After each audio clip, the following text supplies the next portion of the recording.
engineering. So module 3 actually will discuss about irrigation water requirement. We will be having a discussion in terms what are the requirement of the crops in terms of irrigation per se. So how are we going to compute the requirement, the water requirement of the crops? So as I had mentioned in module 1 in the introduction that each crop has its own water requirement. So it's similar to the human beings that we have our own requirement in terms of water per day. So that's why we have standard values in terms of per capita per day.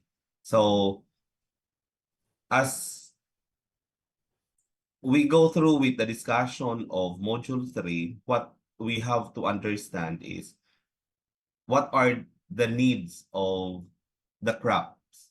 So when it comes to that question, what are the needs of each crop in terms of water, it actually talks about how much water. So the volume of water per day that it needs for the crops to grow.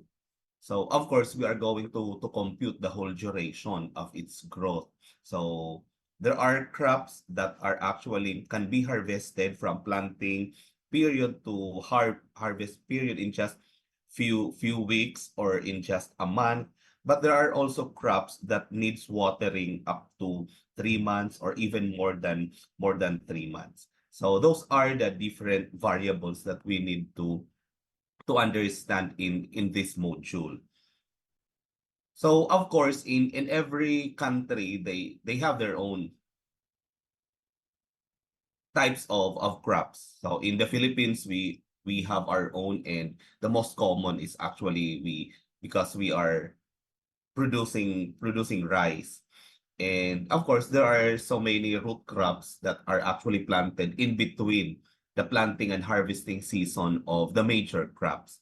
So when it comes to water requirement, we have this term crop water requirement. So in a simple discussion of that word, it is just the volume of water required for the crop to grow until it reaches the harvesting period. So the term crop water requirement is defined as the amount of water required to compensate the evapotranspiration loss from the crop field. So in a more technical definition, it is actually the total amount of water that should be equated to that of the evapotranspiration. So what is that evapotranspiration? Actually, the plant absorbs water from its roots. That will actually help the crop to grow until the time that it will be harvested. So that's the water required that it can grow from the planting up to the harvesting period. But the problem is because of the different environmental factors such as temperature, humidity, it actually absorbs water also from the plant. And we call that one as the evaporation. So evaporation in the sense that it is that the water is already in the plant, but it is being evaporated. So there are two variables in the evapotranspiration, the evaporation and the transpiration. Okay, so we call that one as a loss because it will be absorbed by the environment. So it will be included in the computation, the evaporation and the transpiration. The crop water need or the crop water requirement is actually equivalent to that of the evapotranspiration of the crop. There are textbook, there are other literatures that gives a very small or insignificant difference when it comes to crop water requirement and evapotranspiration of a certain crop. So what is this crop water need? Again, it is defined as the depth. So it is actually measured in terms of depth. Although it is the connotation or the main idea is that it is the total amount of water. But then it is actually presented during the calculation as a certain depth because we are actually converting it to how much depth of water in which the irrigation will give to the field or to the irrigated area. So it is the depth of water needed to meet the water loss through evapotranspiration. So we are going to compute what is that amount. But that amount is converted to that of the depth only. In other words, it is the amount of water needed by the various crops to grow optimally. So it is the expectation that the amount of water that we are going to compute and the amount of water that we are going to release from the dam, from the whether it is a dam or whatever irrigation methods are being used, but it should be the amount of water that we expect the crops to grow in an optimal context. Okay, the crop water need always refers to a crop grown under optimal conditions. So when we say optimal conditions, we expect that the crop production is uniform. So all of the crops all throughout the field will grow uniformly, then actively growing. So it is expected that all of the crops, so it means aside from being uniform in terms of its growth, it should show that it is actively growing.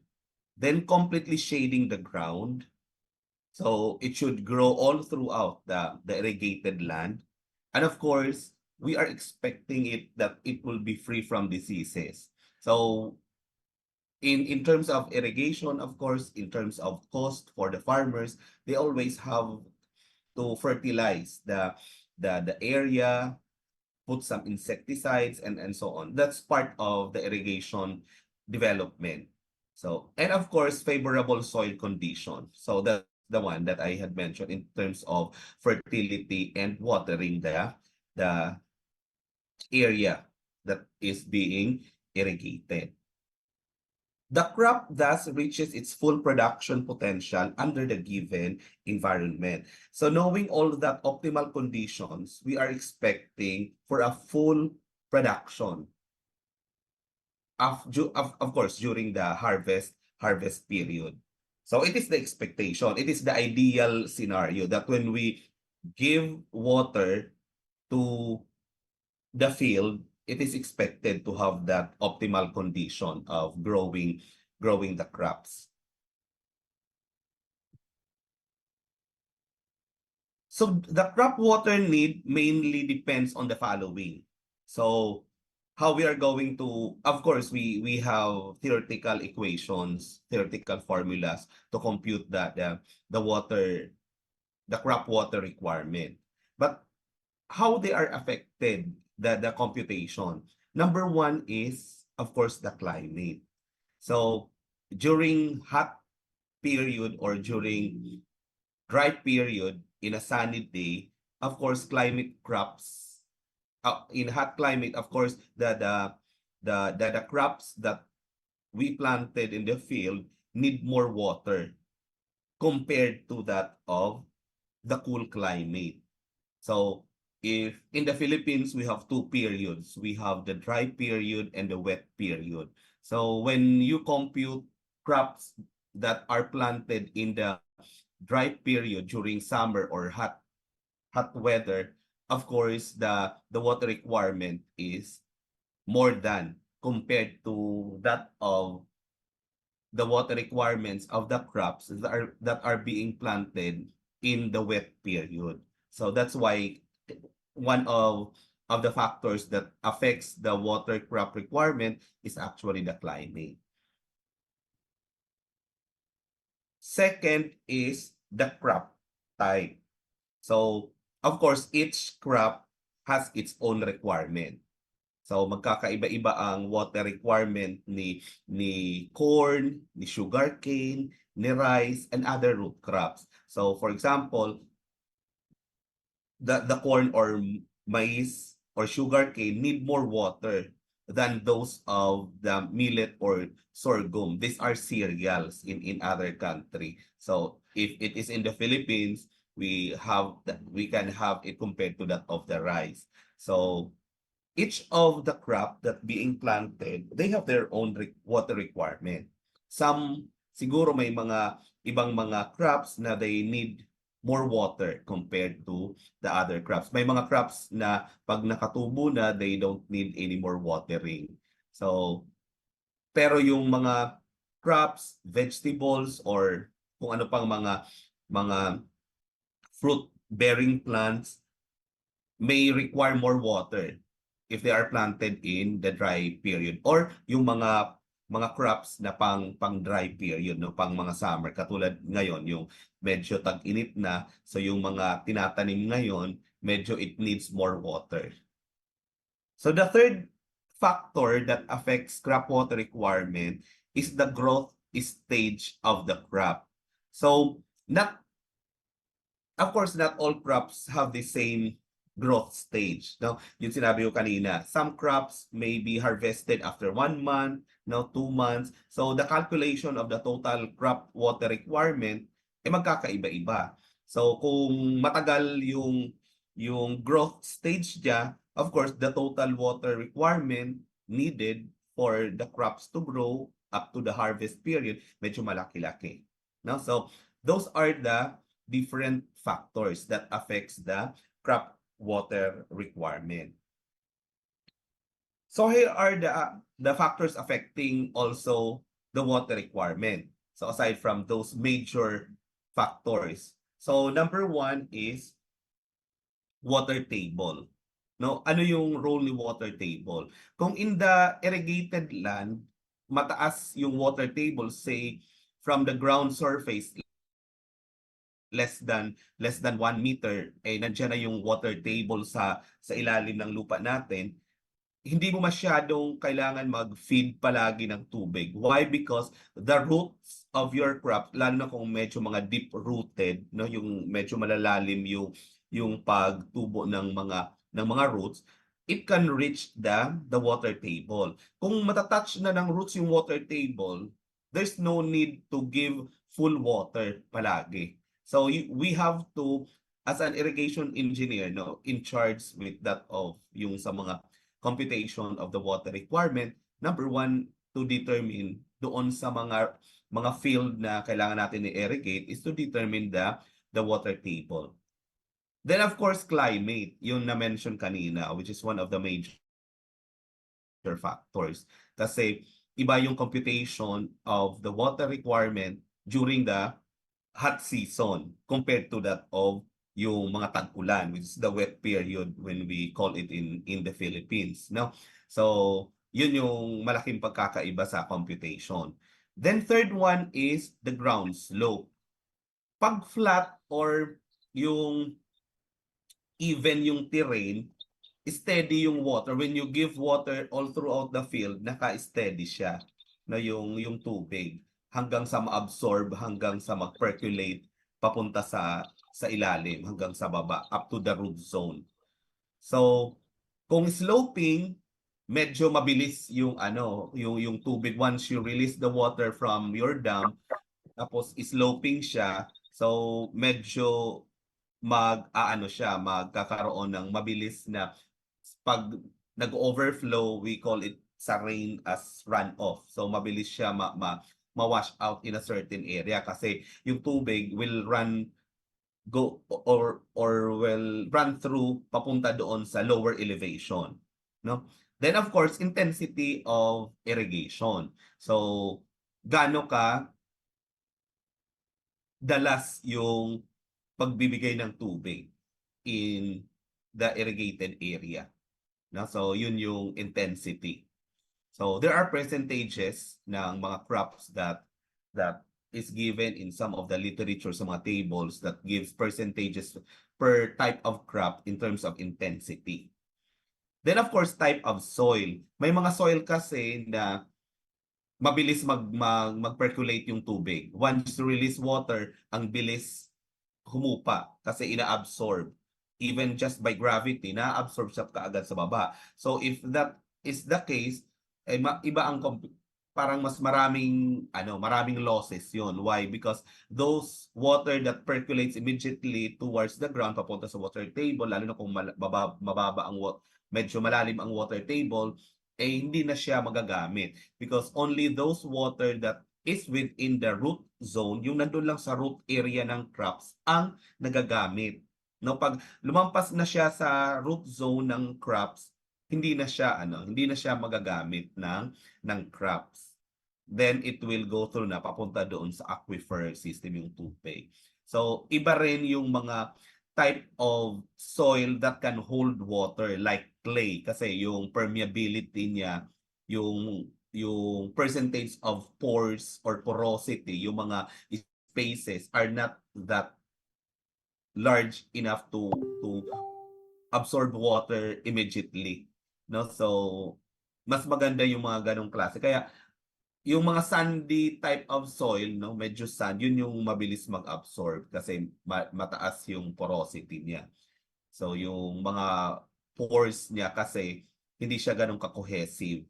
Unlike sa clay na medyo maliliit yung particles, then it is very cohesive, nagdidikit-dikit, so it can hold water on top hanggang doon sa root zone niya.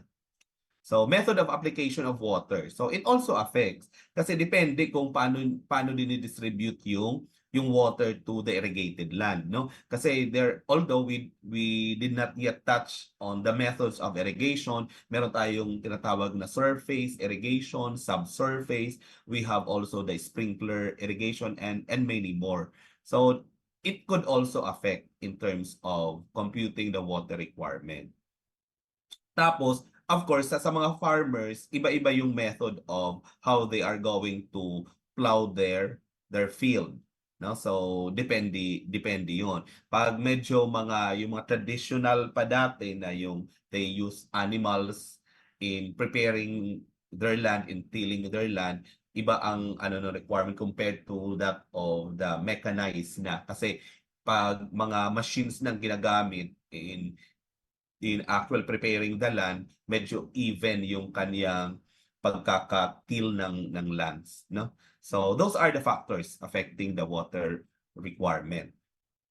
Let us discuss some of the water requirement terminologies, no? So that we can understand thoroughly ano ba yung mga i-compute natin later, no, in terms of the crop water requirement. So may tinatawag na gross command area or what we call the GCA. So ano yung gross command area?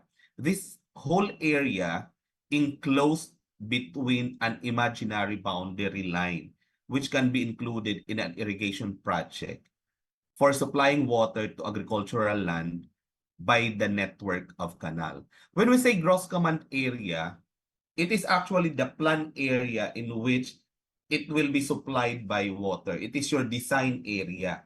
Now, so for example, you are going to design a dam, then ano yung masiserve niyang agricultural area nung dam na yon.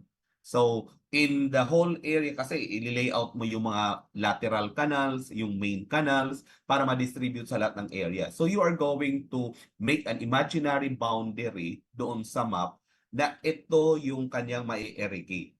But that is the gross, no? Kasi it depends now sa actual na kung talagang mabibigyan. Kasi that's now the first plan. So if you are an irrigation engineer, ang tinitingnan mo saan ba yung mai-irrigate? Sa ilang hectarage ba yung kailan mo bigyan ng tubig? And that's boundary line yung ipa-plot mo doon sa map, yun yung magiging gross command area mo. Okay?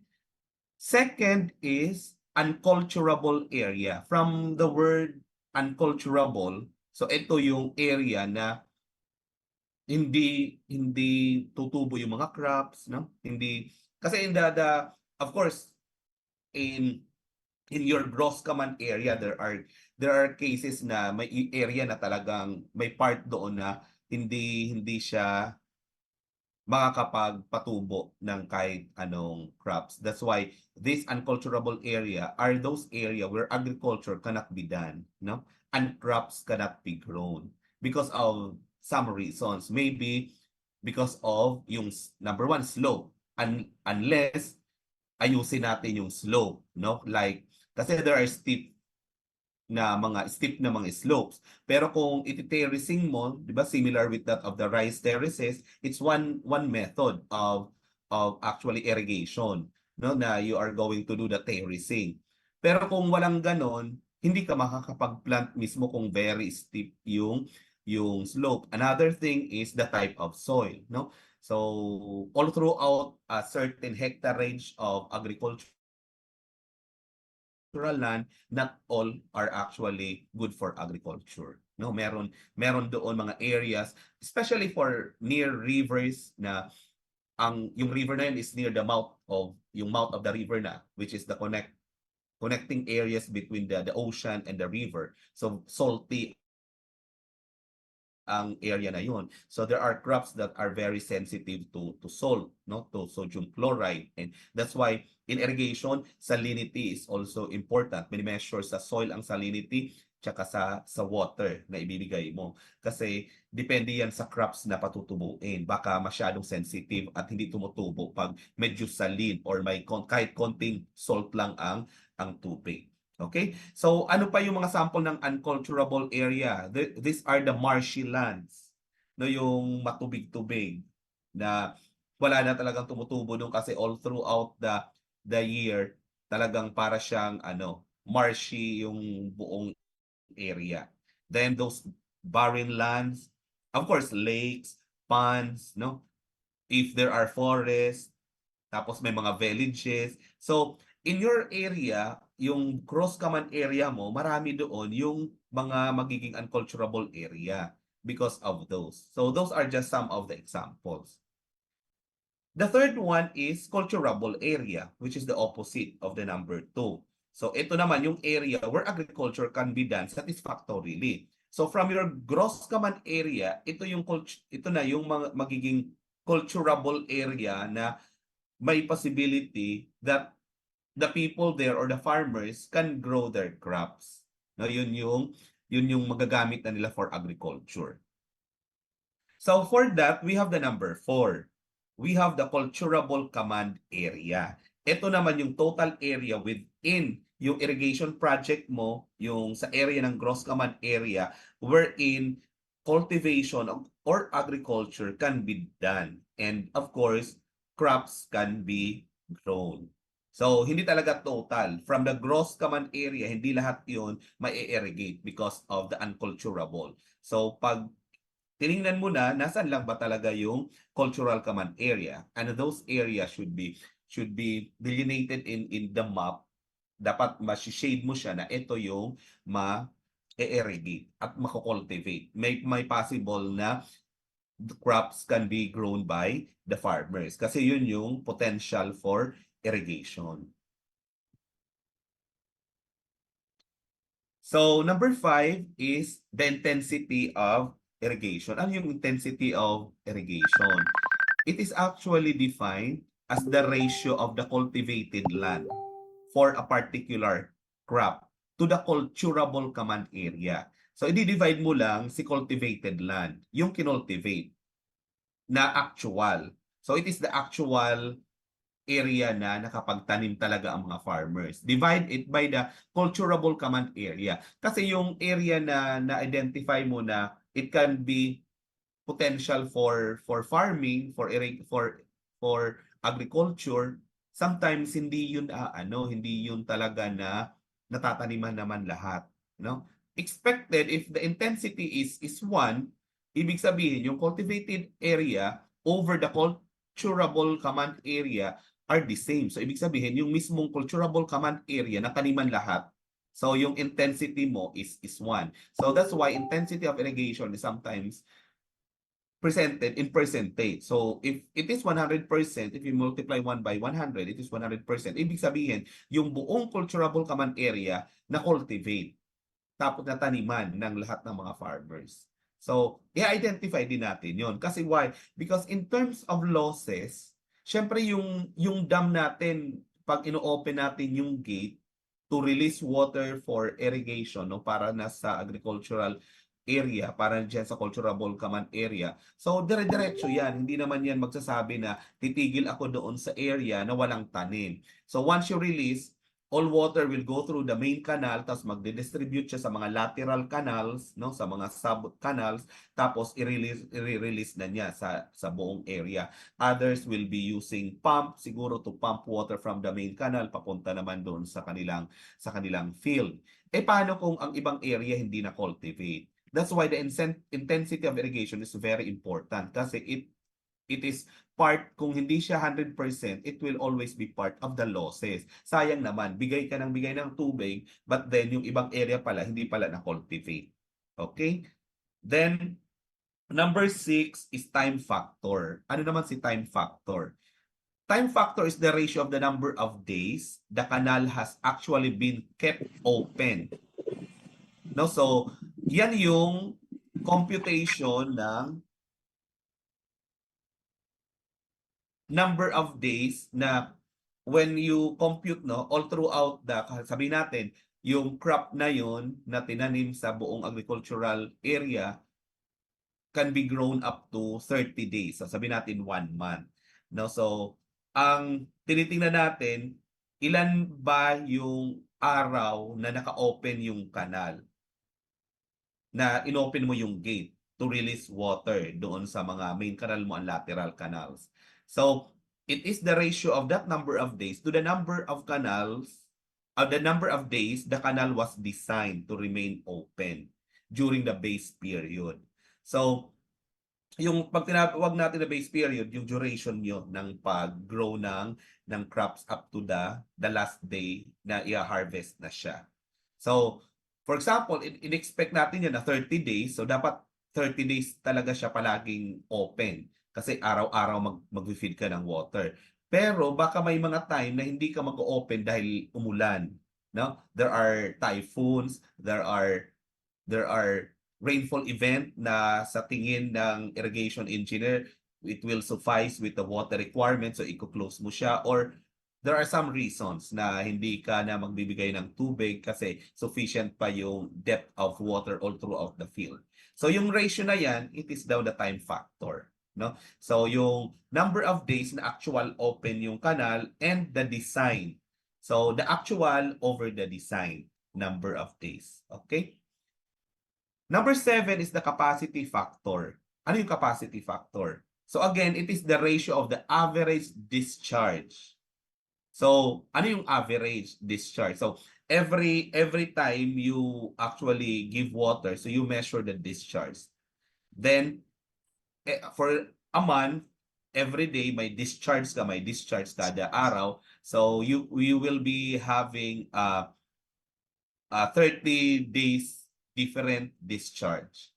So, you take the average. Then, take the maximum discharge. So this maximum discharge is actually the design discharge. Kasi yan yung kinumpute mo. Ilan ba ang kailangan na tubig ng buong hectarage mo ng agricultural farm, which is the crop water requirement. Na yun yung design discharge.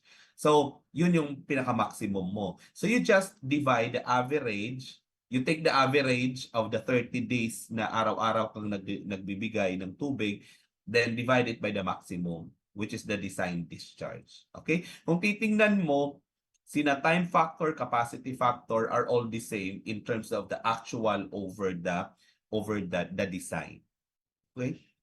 So si crop season, ayan, ito very simple na term, no? Pag sinabi natin crop season, it is the period of the crop from planting to harvesting, no? This is the period during which some particular crops can be grown every year on the same field. So anong season yon? So although in the Philippines we don't have season, No, so yun yung error natin palagi pag tinatanong anong season sa Philippines. We don't have season in the Philippines. We only have periods. So we have the dry period and the wet period. It so happened that this definition here of the crop season was taken from an Indian book. Kaya nga yung month is not actually fit to that of yung sa atin kasi minsan nagva-vary yung ano natin dry and wet period. For example, dry period, so mostly ito yun itong mga bandang March nag-i-start na ng dry, no? So sa wet nasa last quarter yan. So nag-start ng bandang October, yan, October na yan, October to November, December, yan yung medyo sa ibang, especially in the other provinces, it becomes more parang they are prone to typhoon during that period. No, so do not go through with that of yung parang fix yung month, no, yung sa dry and wet period. So it's not totally fixed. No, so basta alam natin yung dry period tsaka wet period. So when we say dry period, it's the summer period, the hot that weather in the Philippines. Then the wet period is the months wherein yun yung mataas ang precipitation, no? Kasi tag-ulan, tapos bagyuhin, and so on. So we have another term which is crop rotation. So sa mga farmers, no, sa mga people actually that are in line, ang kanyang profession is in line with agriculture. Pag sinabi natin crop rotation, ito yung process of changing the type of crop. So for example, ngayong period mag-harvest na ng rice, no, ng palay. After ng palay, anong itatanim? So yun yung rotation, no? So pag ganitong summer, di ba, mga tinatanim mostly niyan mga prutas like the watermelon after ng harvest ng rice kasi ipiprepare uli ang field tas para naman sa mga pang-summer na mga fruits, no? So that's crop rotation. So in other countries, because of high turnover of high utilization of irrigation, they have 3 cropping rotations, no? So talagang after harvest meron uli itatanim. So number 10 terminology is crop period. It is defined as the total period from the sowing a crop to the time of harvesting. Ito na yung crop period na sinasabi ko kanina, na from you sow and you harvest. So yung total duration noon. Kasi yan din yung crop period na gagamitin mo in terms of identifying gaano karami yung tubig. So kailangan alam mo ang crop hanggang ilang days yun. Is it by months or number of days or weeks? Okay, so next one is crop ratio. Crop ratio is defined as the ratio of the area of the two main crops. So, ano yung mga crops na yun? Yung crops na pang-dry and crops na pang-wet. So, you just have yung ratio nun, no, na to compute the crop ratio. No, so it is actually the ratio of the areas during the dry and the wet. Then ito, ginagamit to as unit, number 12 is cubic day. Now, this is the quantity of water flowing continuously for 1 day at the rate of 1 cubic. So, kaya tinawag siya na cubic day kasi buong day siya na it is actually flowing. Pero when we say cubic, it is cubic meter of water per second. So it is actually this synonymous to that of the discharge. So pag cubic lang, it is a unit, that is cubic meter per second of a certain water. But when we say cubic day, it is the quantity of water for the whole day. No, na yun yung discharge na binibigay mo, which is the cubic. When we say 1 cubic day, it is equal to 8.64 hectare meter. So, ang hectare is area, yung meter is depth of the water, that's why it becomes volume. Kaya lang yan lang yung kanyang pag-present in terms of irrigation. Kasi we are looking into the depth of the water, kaya may meter. pag sinabi natin kasing total area of the cultivated land or agricultural land, we call it as hectare. No, kasi 'di ba hectarage. We don't convert it to square meter. So hayaan lang natin siya. For example, the total area is 100,000 hectare. Hindi 'yun yung gusto nating ma-compute. We want to determine yung meter. So ibig sabihin 8.64 meter of water per hectare. Yun yung ibig sabihin ng 8.64. And that is 1 cubic day. So isang buong araw na yan. No? So malaking tubig yan kasi imaginein mo 8.64 meter. So mataas na kung depth 'yon. But of course, hindi naman 'yun na accumulate, no? Kasi all throughout the day, you release the water, other waters will be absorbed, other waters will percolate, other waters will evaporate, will be used for evapotranspiration, and so on. So maraming napupuntahan ang tubig. And of course, nowadays, ang na-mention ko nga doon nung una sa module 1 sa introduction, when we design or construct irrigation facilities, it is not only intended for a sole purpose of irrigation. Sometimes it is used for generation of electricity. Kaya yung excess water, basta sige lang ang release ng tubig mo, others will go through sa irrigation, but the excess water will go through with the turbine running to generate electricity, and those excess water will go through with the domestic use, no, yung i-filter na siya, aayusin yung tubig for drinking purposes, no, so para multi-purpose na ang paggawa ng mga irrigation facilities ngayon. Okay, so we have also another terminology which is arid region. So ito yung mga area where rainfall is very scanty and occurs irregular. Mostly when we talk of arid region sa Middle East, no? Although naulan naman din sa Middle East, but then rainfall is very scarce, no? Minsan lang umulan. Even in the Philippines, there are some areas na medyo pahirapan ang rain. So that's why yung agriculture is not that, hindi naman sinasabi natin na hindi possible kasi kung meron din naman paulan-ulang konti, but then the production or the productivity of yung crops na mapuproduce because of agriculture hindi ganun kataas at baka mas marami ka pang lugi or losses sa itatanim mo, yung gastos mo sa pagtanim. So, yun yung mga area na we intend to put irrigation facilities, no? Those are the arid region wherein the rainfall is not sufficient to provide water doon sa water requirement. Okay, so next topic tayo which is the base, delta, and duty. Okay? So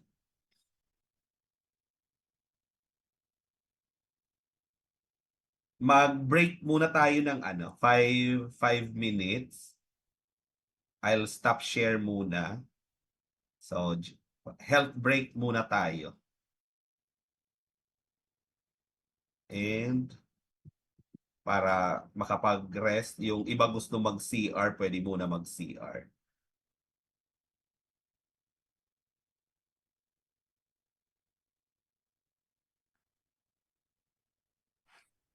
Ayan. Sir, Ah, nag-private message daw po si Edson po sa inyo. eto nabasa ko na yun ko lang nabasa. Ay, ba't Thank you po, ganun? sir. Wala na siya sa meeting, so hindi ko na siya ma-replyan. Pero sige, okay lang. Ayan, na-mention ko naman. Thank you po. And I'll send the attendance link. So while we are on a 5-minute break, mag-fill out na lang kayo ng attendance sheet. Okay? So sige. CR break muna tayo. We'll be back at 8:45.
Bibili ka na naman. Kakakain mo lang. Ay, kulang to.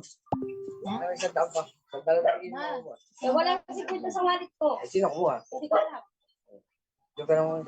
Wala nga isang daan eh. Sandali. Barya yun eh.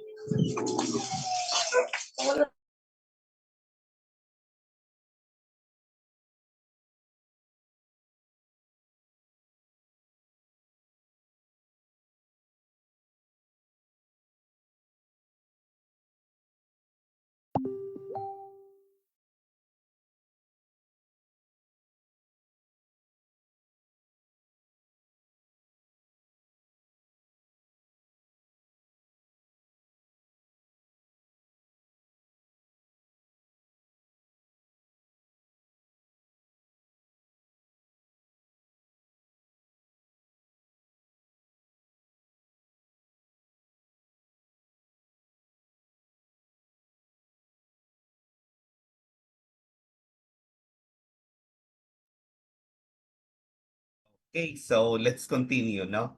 This is the last part, which is the computation part na.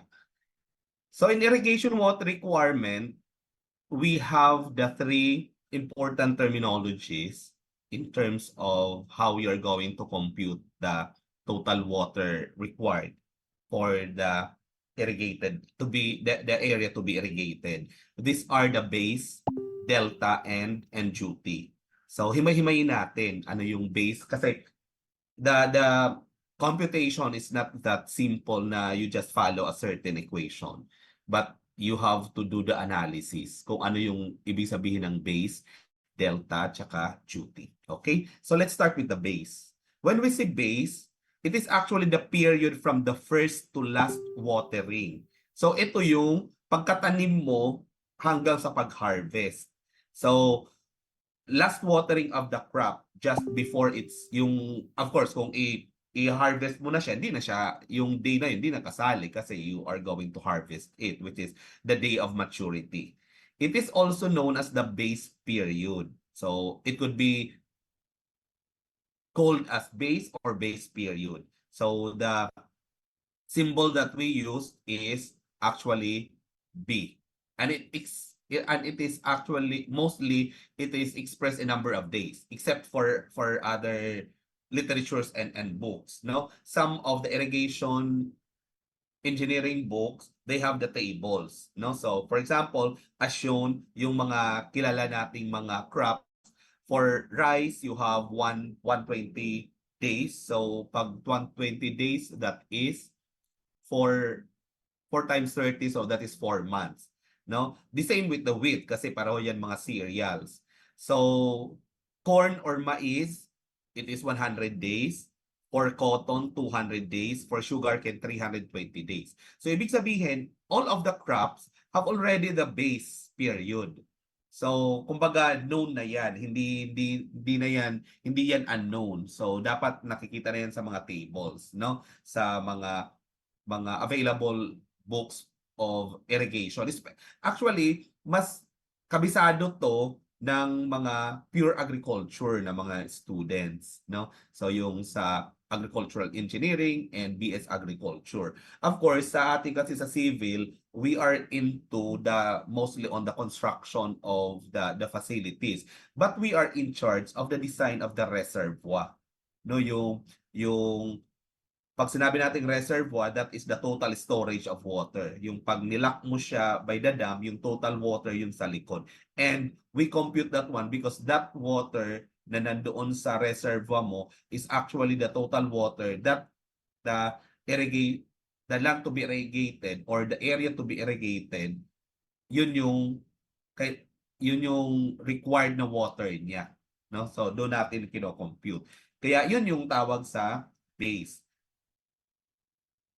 So for delta, the second term is defined as the depth of water layer on the land without any loss standing on that land required by the crop up to its maturity. So yan yung measure of water depth na kailangan niya, no, hanggang sa kanyang maturity. So it is the total water required by a certain crop. Pero it is in depth, no? Kasi alam mo naman yung total hectare. So they measure it as the depth in centimeter. So the delta is denoted with that of the triangle, yung symbol of delta, and it is always expressed in centimeter. No, kaya pag nagko-compute ka na kasi ang mga units natin mostly in hectares and meters, so you just convert. But in the literatures and books, it is actually denoted as centimeter. Okay? So, ayan. Again, para maintindihan, no, it is the depth of water on the land, no, doon sa to be irrigated, na hindi kasama yung mga losses. So that it will stand doon mismo sa lupa hanggang sa kanyang maturity ng crops. So for example, you have here the rice, 125 centimeters. So ibig sabihin malaki yung requirement, no, ng rice. Why? Because kung babalikan mo kanina si base period, 120 days talaga yon. So it is actually the total depth of water na kailangan niya all throughout the 120 days. So for maize or corn, you have 45. For a nut, no, yung ground nut, 30. Millet, 30. Mga cereals to from other countries, no? So after the delta, ayan, meron pa kasi this rice, corn, groundnut, the millet is actually for the dry period. It can be planted during the dry period. We call that one as the dry crops. We also have the wet crops, no, for mustard, potato, wheat, and so many others, no? So makikita natin yan sa mga textbook, itong mga values ng base period and the delta. So next is the third one, the last one is duty. So ano si duty? It is actually defined as the number of hectares that can be irrigated by constant supply of water. So hectares siya. So ibig sabihin area siya, the total, yun yung duty, no? It is the number of hectare or the total area, para mas simple, that can be irrigated by constant supply of water. So take note, constant. So ibig sabihin dire-diretso. So whatever the discharge, dapat constant.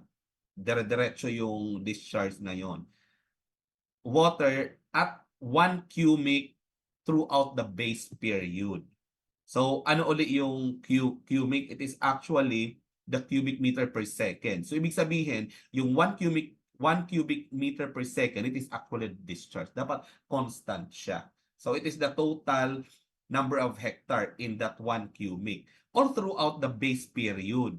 So ano ibig sabihin ng base period? Yung buong time niya to grow from sowing, yung inilagay mo na siya plinant, and a day before harvesting. So yun yung duty. So it is expressed as hectares per cubic kasi Kaya hectares kasi it's the total number of area, yung total hectarage niya per 1 cubic. So, duty is denoted by D. So, dito naman sa duty, ano na rin siya? May mga values na rin per crop. So, for example, rice, you have 900. So, you have 900, ibig sabihin niya, 900 hectares per cubic. So, yun yung identified na total area niya for 1 cubic. So, medyo maliit. Why? Because malaki yung requirement ni rice na natubig. Kaya yung 1 cubic niya, 900 hectares lang ang kaya niyang mabigyan ng tubig. While for the wheat, imaginein mo yung 1 cubic can actually irrigate 1,800 hectares. No? So, si cotton, 1,400 hectares ang kaya niya for 1 cubic. Si sugarcane, medyo maliit din. So, sa isang 1 cubic na tubig or discharge ng tubig, 800 hectares lang. So, ibig sabihin, si base period, delta, and duty are all given in each of the crop. So, kaya hindi talaga tayo mamumblema in terms of computation. So, here are the relationship of the base, delta, and duty. Again, yung duty, hectares per cubic. Yung B is in days, given siya. Si delta is in centimeters, so you just convert it in meters. No? Kasi ang kailangan natin dito sa equation is to have it hectares per cubic. Yung B is number of days. Si delta should be in meters. So the relationship given is that D over B times delta or duty over the base period times delta is equal to 8.64. So, it can be rewritten if you want to find the delta equivalent to 8.64 times the base period over the duty.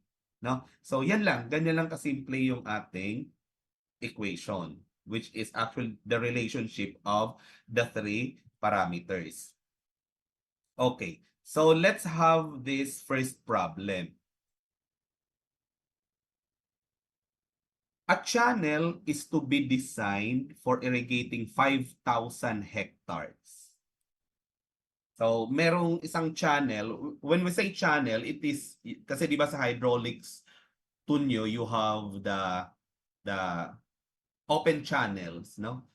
Or the hydraulics for open channels. So, we call that one yung mga canals, the lateral canals. So, a certain channel, siguro we don't know kung saan galing yung channel, whether it is a dam or from a pump irrigation or from a drip irrigation or kung sa river. Basta yung source ng water, di naman sinabi, pero there is a certain channel, there is a certain canal that will distribute water.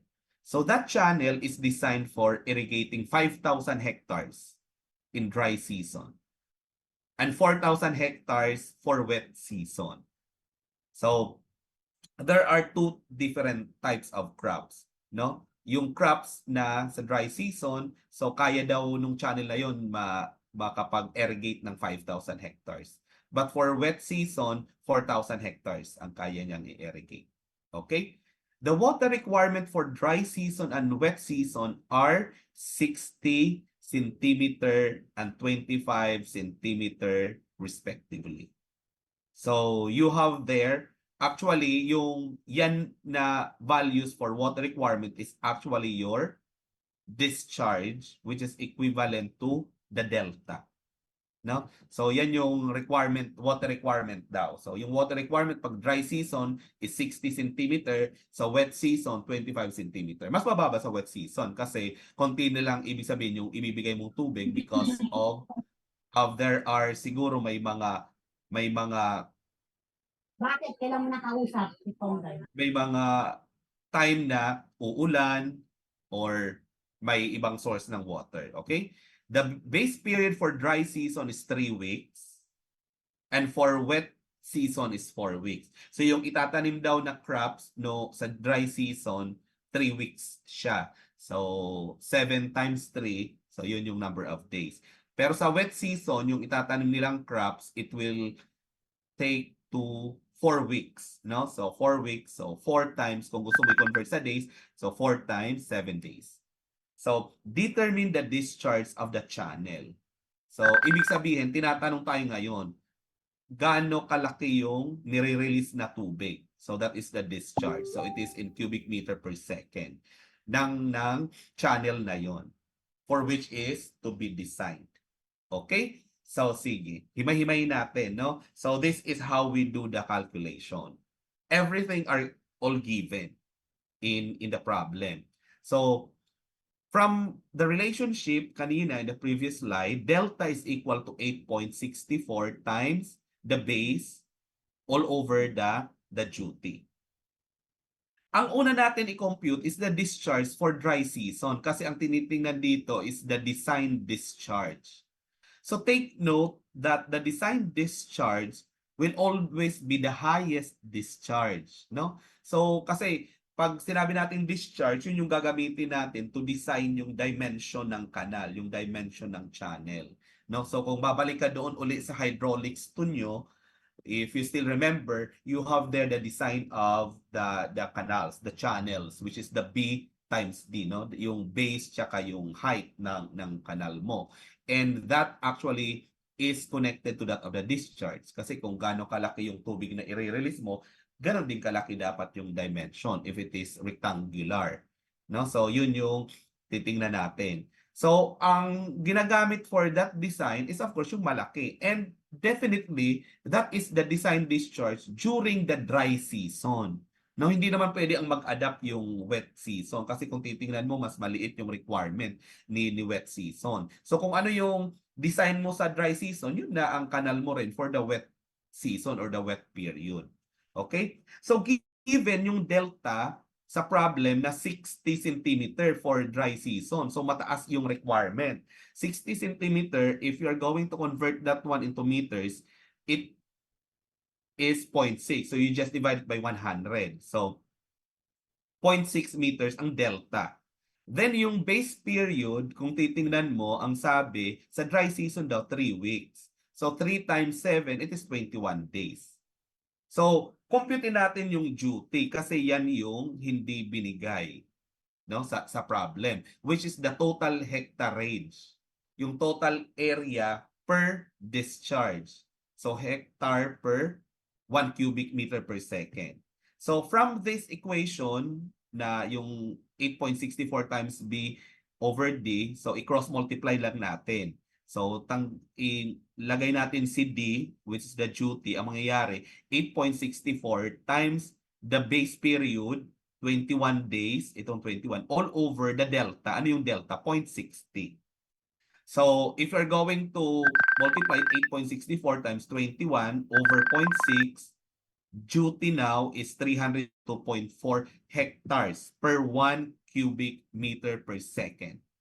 So, that is the duty for the dry season crop. No? So may isang crop, hindi naman sinabi na they wanted to they planted it during the dry period. No, that is the total area being irrigated is 5,000. So may na-compute na tayong duty. So ano ngayon yung role ni duty? Kasi ang pinapahanap sa atin is the discharge. Duty is not the discharge. This is the area per discharge, no? So makikita mo yung unit area hectares per ito yung discharge per 1 cubic meter per second, no? Sa kada 1 cubic meter per second na tubig, 302 hectares yung kaya niya. Okay. So areas to be irrigated sa problem 5,000, no? 5,000 yung buong area na tinaniman nung dry season na crop. So what is the required discharge for the canal? It is actually the total area to be irrigated divided by the duty. No? Kasi kung titingnan mo, 5,000 is hectares, 302.4, ang unit is hectares per cubic, maka-cancel sa hectares. So if you are going to divide that one, it will become 16.53 cubic. Ito na yung discharge. So that is now the required discharge of the channel. So 16.53 cubic meter per second. Okay? So, the discharge for wet season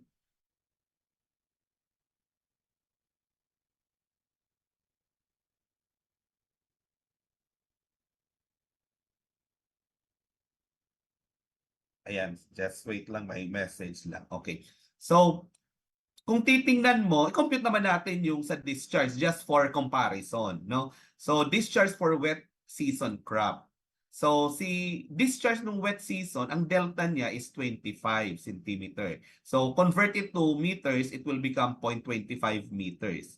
Yung base period, yung sabi, yung crop daw na tinanim nila sa wet season is 4 weeks. So, convert that into days. 4 weeks times 7, it will become 28 days. Ayan, 28 days siya. So, balikan natin si duty kasi si duty is the hectares per discharge. So, from the equation, 8.64 times the base period, 28 days, all over the delta, 0.25. The answer is 967.68 hectares per cubic. So, that is the duty. So, ang areas to be irrigated for the wet period or the wet season is only 4,000 hectares. So para ma-compute si required discharge of the channel, you divide the total area to be irrigated by the duty. So 4,000 over 967.68, ang required discharge is 4.13 cubic. So nung pag dry, ang discharge na kailangan is 16.53. Pero pag tag-ulan sa wet, 4.13. So if you are the irrigation engineer, if you are going to design the canal, pipiliin mo yung mas mataas. Therefore, you are going to use the 16.53. So in the 16.53, ito yung discharge kasi 16.53 cubic meter per second. Ito ngayon yung gagamitin mo sa pag-design ng channel. So, balikan natin si hydraulics. 'Di ba ang discharge Q is equal to velocity times area. So, for a certain irrigation, depende sa slope, may velocity ka. Or si velocity, you can compute it using the Manning's equation, no?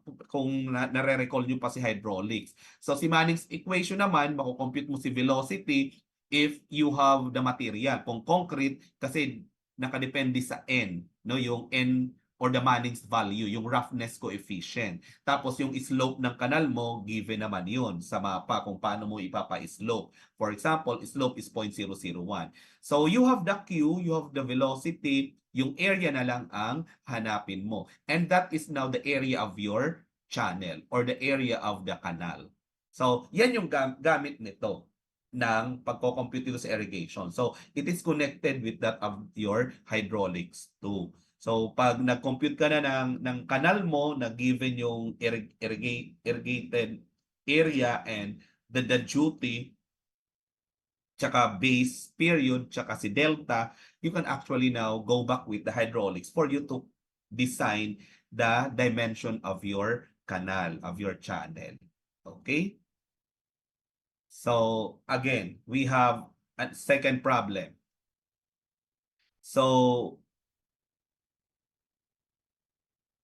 determine the head discharge of a canal from the following data. So almost the same the same yung sa first problem, discharge uli ng canal. No, kasi yun yung palagi natin hahanapin yung discharge kasi once you have your discharge, pag bumalik ka sa hydraulics to nyo, yung sa open channels, you can now design the channel. You can now design the canal itself kasi meron ka ng discharge. So ang dinidesign naman doon is the dimension, yung area. Okay? So the value of the time factor may be assumed as 0.75. Ito naman, nagkaroon ngayon ng time factor. So babalikan natin later ano yung time factor, di ba? Na-define natin yung time factor. So binigay in a table, there are 3 crops na itinanim. Sabay-sabay. Rice, wheat, and sugarcane. Given are the base periods. So may mga base period na binigay. Then the total area per crop. So for example, rice 4,000 hectares, wheat 3,500, sugarcane 3,000. Then the duty in hectares per cubic are also given. Okay? So, again, ang tinatanong, si discharge. So, kailangan natin ma-compute si rice, si wheat, and si sugarcane. Okay? So, si rice, if you are going to, para kung babalikan natin kanina, yung irrigated, para makuha yung discharge, these are actually discharge na kinocompute natin, yung per cubic. It is the area or the hectareage all over the duty. Okay, so same process nung sa problem number 1. So 4,000 over 1.5 is 2.667 cubic. Okay, so but take note, si rice are actually planted in a dry season or in a dry period. Okay, the second one is the wheat. So total area, 35 hectares yung naitanim over its duty. So ito yun na 2,000. So dividing 35 over 2,000 is 1.75 cubic. And wheat were planted during the wheat period. No? Then sugar cane is 3,000, the total area no na tinaniman ng sugar cane all over the duty, 1,200. So it is 2.5 cubic and it is a perennial crop. Anong ibig sabihin ng perennial crop? It is all throughout the year na itatanim yung sugar cane, whether it is wet period or dry period. So as the base period of sugar cane is 310 days, it will require water both in dry and wet season. No? So si sugar cane, pag kinompute natin siya, may isasama natin siya during the wet, sasama pa rin natin siya during the dry. Naintindihan? Kasi si sugar cane, buong year round siya. Kasi imagine mo 310 days ang kaniyang base period. So nasakop niya si dry, nasakop niya si wet. Okay. So ibig sabihin, yung actual discharge ng dry season is actually equal to the discharge ng, balikan natin, si rice na 2,667, ayan, plus si sugar cane na 2.5. Right? Kasi sa dry season, si rice tinanim. Pero si sugar cane, nasakop niya yung time na pang dry season. Kaya idadagdag natin. So 2,667 plus 2.5 is equal to 5.167 cubic. Likewise, sa wet season naman, ang wet season si wheat, di ba? So 1.75. Pero dahil nga si sugarcane, nasakop niya yung wet period, idadagdag ulit natin si 2.5. Kaya palaging kasama si sugarcane. So during the wet season, it is the discharge of wheat cereal 1.75 plus sugarcane 2.5. It is equal to 4.25 cubic. So, among the two, kung titingnan mo, si dry season pa rin ang maximum discharge. No? So, 5.167. So, therefore, we will be using 5.167 as the design discharge. Kasi siya yung malaki. Kasi actually, it serves both seasons na because of the addition of the sugar cane. So ano naman yung time factor na binigay, 0.75. Si time factor is actually it is a ratio of the actual discharge over the design discharge. Eh ngayon, ang hinahanap nga natin dito is yung design discharge, di ba? Ano yung discharge na gagamitin natin? Total, na-compute natin yung actual discharge, which is yung maximum nga sa dry season. So, using the time factor formula, the time factor is equal to actual discharge over the design discharge. Actual discharge is 5.167 cubic over the design discharge. So, si design discharge yung unknown. Yan yung hinahanap ngayon ng problem. Pero meron tayong time factor na 0.75. So we just cross-multiply the design discharge. So therefore, design discharge is equal to the actual discharge, 5.167, all over the time factor. So 0.75. In here, nagkaroon ng time factor sa equation. And the answer for the design discharge is 6.889, which is now your final answer. So we can conclude that the required or the design discharge for a certain canal na gagamitin para dyan sa rice, sa wheat, sa sugar cane is actually equal to 6.889 cubic meter per second. So ito yung gagamitin mong design discharge in your design of the canal. Okay? So yan, ganyan lang siya kasimple. Ito naman, the third one is computing the total capacity of the reservoir. So, ibang approach, ganun pa rin siya but ibang approach naman. So, gaano daw kalaki yung reservoir mo?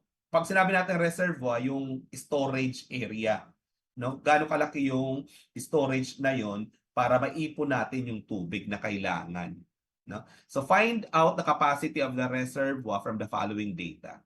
The total cultural command area is 80,000 hectares. So, yung buong area is 80,000. So, yan yung buong command area na kayang i-irrigate kasi culturable command area siya. So, we have three crops, rice, wheat, and sugarcane. You have the base periods given, you have the duty given, but this time, it is the intensity of irrigation.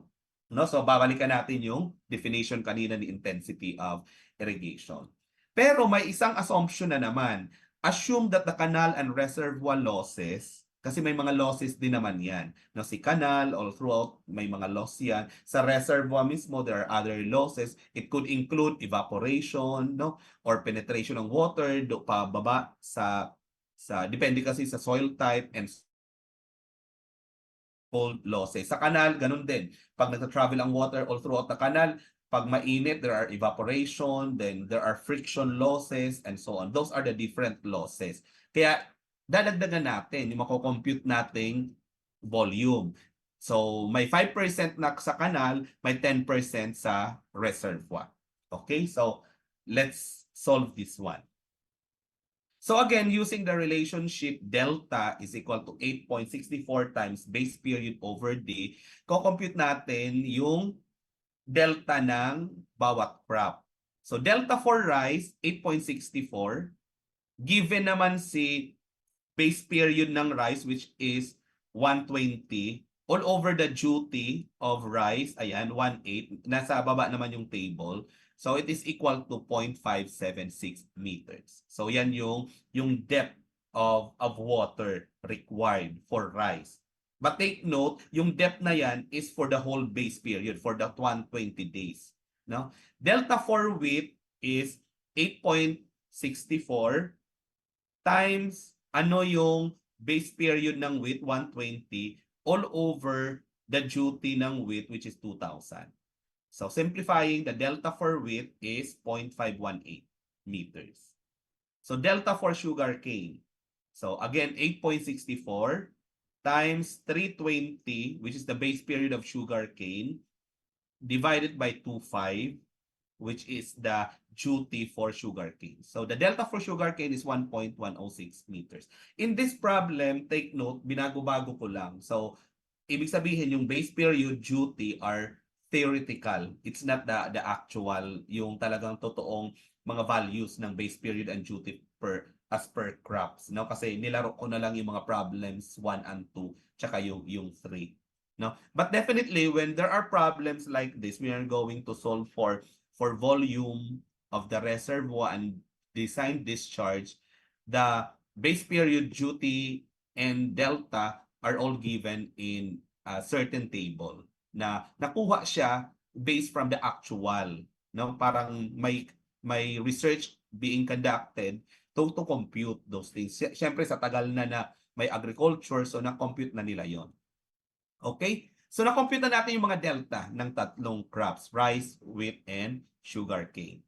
So paano natin ngayon i-compute yung area for each crop? So take note na meron intensity of irrigation. So si intensity of irrigation, yun yung actually ang balikan natin yung para maintindihan. So we are on the 25th slide. Balikan natin yung intensity of irrigation. Ayan. It is the ratio of the cultivated land for a particular crop to that of the culturable command area. No? So, yung cultivated land divided by the culturable command area.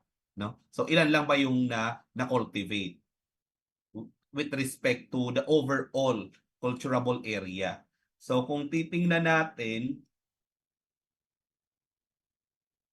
ito yon. So, ano yung area na taniman ng rice? So, imagine mo yung culturable common area is 80,000. Pero ang sabi dito, the intensity of irrigation for rice is only 25%. So, si 25%, kasi naka-percentage siya, so i-divide natin by 100. So, 25 over 100. So, it is actually 0.25. So, parang sinasabi lang na 25% of 80,000. So, yun lang yung na-cultivate na rice for the rice area. So, that's why 25% of 80,000 is 20,000 hectares. The same with wheat. Kung titingnan mo, ang intensity of irrigation is 30%. So, ibig sabihin, 30% lang siya ng 80,000. So, yan lang yung na-cultivate for wheat. No? So, 80,000 times 30 over 100. So, 24,000 hectares. So, for the sugar cane, ang sabi, the intensity of irrigation is 20% lang. So, 20 over 100 times the total culturable common area na 80,000. Kaya, 16,000 lang. So, ibig sabihin, yung sa buong 80,000, ang nataniman lang talaga nila sa rice, 20 hectares. For wheat, 24,000. For sugar cane, 16,000 hectares. So, may idle, no? Hindi lahat talaga na cultivate. So, yan yung mga area. So, what will be the next step?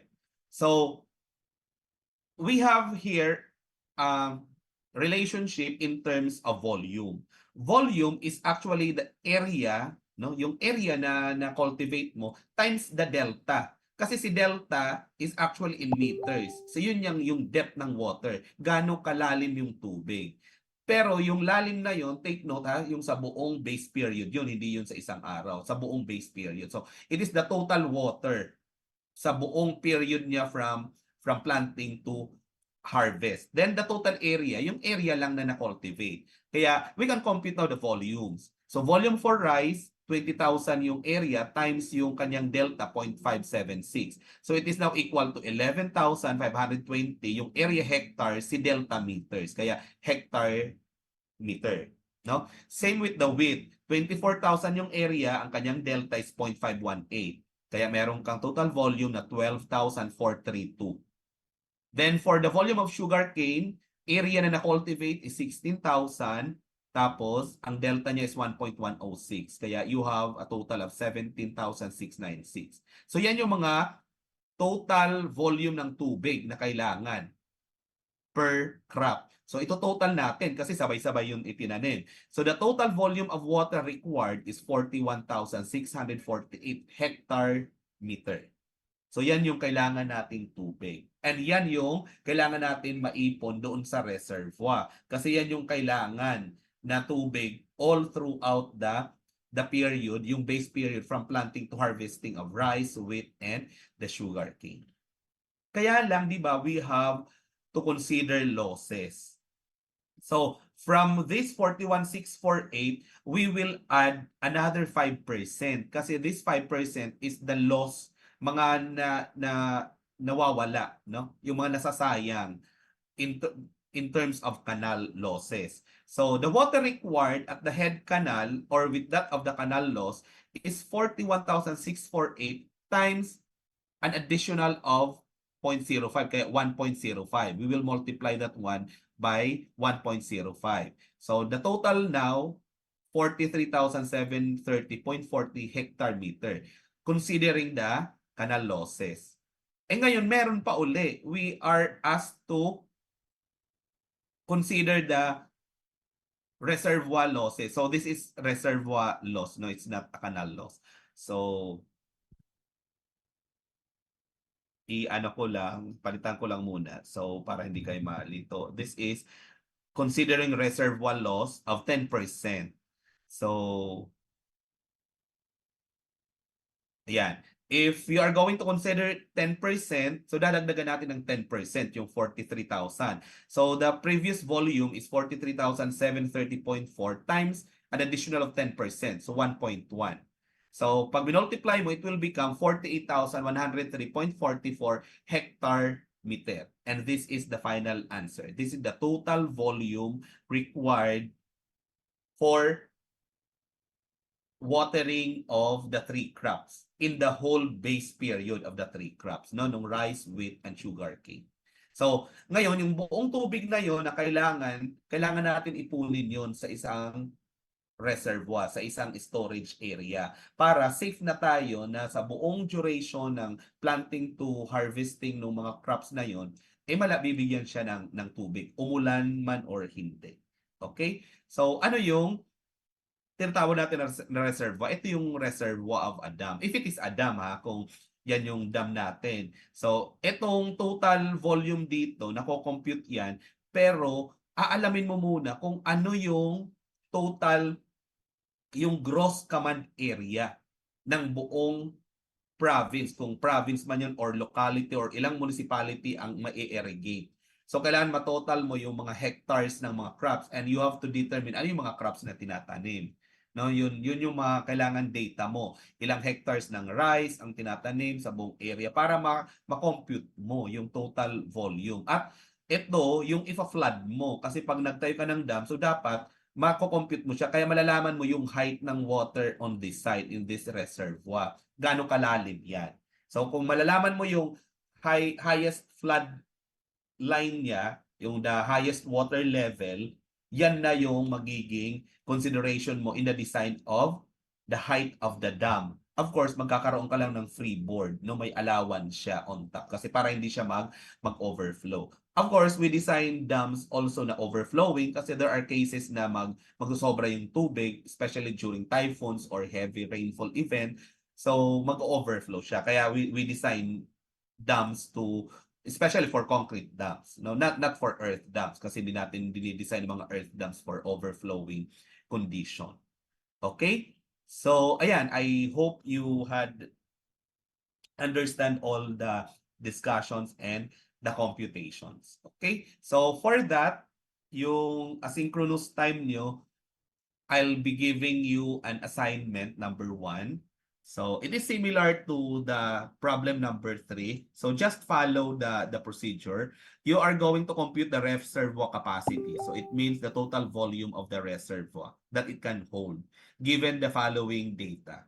The cultural command area is 50,000 hectares. Then there are 3 crops that are planted given the base period, the duty, and the intensity of irrigation.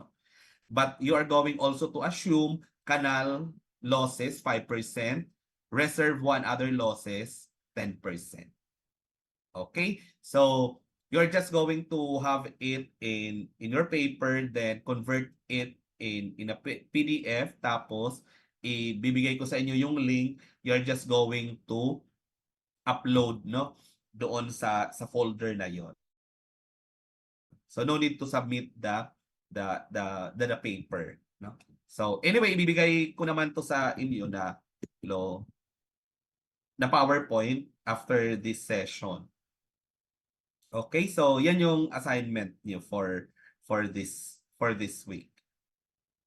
Okay, so I think that's it for today. So we have it 1.5 hour. So the deadline for this is sa next Thursday. Okay, so basta ilalagay nyo lang, you will create what's this, you are going to create a folder. So yung folder nyo is your surname, no, surname lang, tapos yung folder na yon, tapos sa loob nun you have there your activity 1, activity 2, sunod-sunod. So doon nyo ilalagay lahat ng mga activity natin in just one folder. Okay, so I'll stop the Recording recording. Ayan, so again, the attendance link is in the oo, I sent, wait lang I think I already have the, so I already have the irrigation engineering. So share.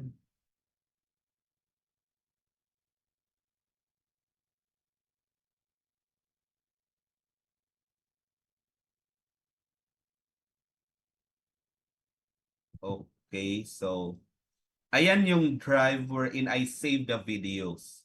No? So, from yung 3 sessions natin. Tapos, yung ngayon, isi-save ko rin. Basta dyan ko lahat isi-save yung mga videos natin. Then, dyan din kayo gagawa ng folder nyo.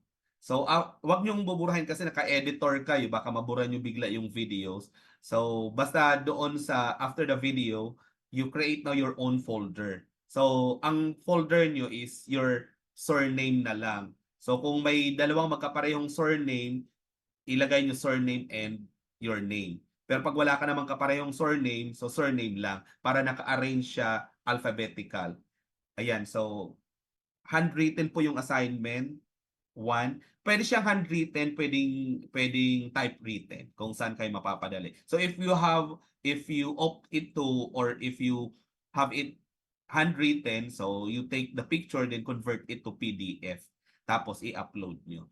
If you want it to be typewritten sa computer, pwede rin naman. Tapos basta convert nyo into PDF. So lahat ng mga files natin is in PDF form para mabilis akong mag-check.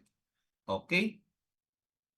Ayan, so sige. So if you have something to ask, baka later pag nagsosolve na kayo, you can message me na lang dun sa GC, no? Para nakikita rin ng lahat para alam din nila baka same din tanong. Ang deadline natin is every week kasi mag-start na tayo, every module na ipapakita ko, there will be always an activity. Tapos sa kanilang natin paplanuhin yung mga quizzes natin on how we do it. I'm thinking it in a certain platform, no? So kung ngayon ko binigay yung assignment or activity, so next Thursday will be the deadline. So dapat by Thursday next week nandoon na yung nandoon na yung mga files. So basta 1 week palagi ang ating deadline. So iniipon lang yun doon, tapos yung iba careful lang kasi baka ma-delete nyo or nabubuksan nyo yung ibang folder kasi I give permission to all as an editor. Kasi pag hindi kayo maging editor, you cannot save the file, no? So it is the G drive for our section and for the subject. So the videos are there. Ilalagay ko na rin yung mga siguro maglagay din ako doon ng yung mga files ng PowerPoint. Although I am giving the PowerPoint doon sa GC. Okay? So I'll just wait lang muna ha. I'll take picture or screenshot of yung sa natin attendance as evidence of our class. Sandali yung sa attendance. So here's the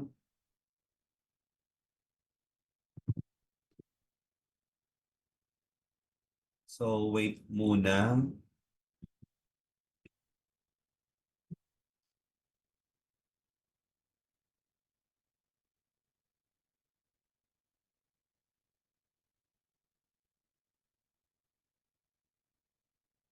At nag-e-error ang Ayan.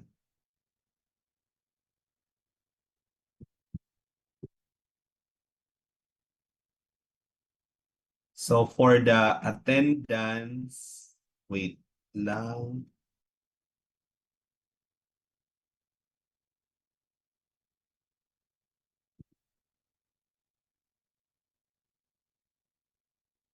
Ayan yung sa attendance.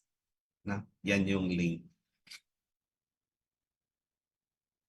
Okay, so thank you for attending. So that's it for today. So ayan. So for those who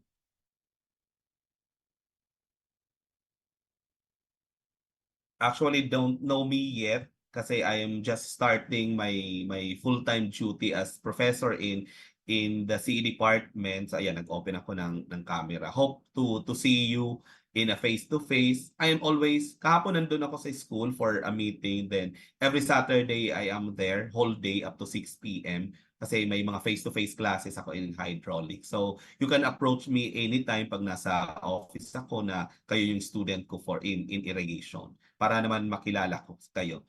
So baka siguro magkakita-kita tayo pag major exam na kasi we have to conduct it in a face-to-face, no? We have to schedule exams.